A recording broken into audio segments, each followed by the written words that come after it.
আচ্ছা আচ্ছা বলেন আপু আপু না তখন আমি বাপের হোটেলে খাইতাম, আপনার লগে চিলাই এখন আমার হোটেলে খাইতেছো তুমি।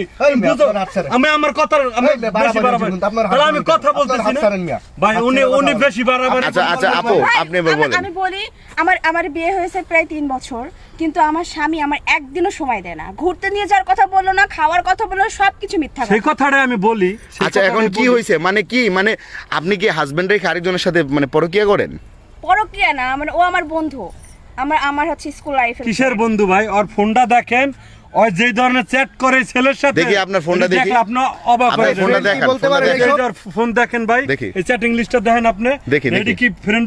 আমি ওর ফোন আগে হাতে নিয়েছি। দেখি দেখি বেশি বাড়াবাড়ি করুন, আমি দেখাই। বলতে পারে না ফ্রেন্ড, ভাই ফ্রেন্ড কি বলতে পারে না? এই, আচ্ছা দেখি দেখি ভাই দেখি তোমার আমি সম্মানের সাথে কথা বলি। আচ্ছা দেখি দেখি তোমার কি কথা হয় সম্মান কি তুমি কথা রাখো। হয় দেখি ফ্রেন্ডের সাথে এইভাবে দেখি দেখি আমি দেখি কি কথা হয়। কথা বলে। আচ্ছা কি কথা হয় দেখি না আচ্ছা ভাই আমি দেখাইতেছি, আমি দেখি, বিষয়টা দেখি। একটু ভাঙে কই। জি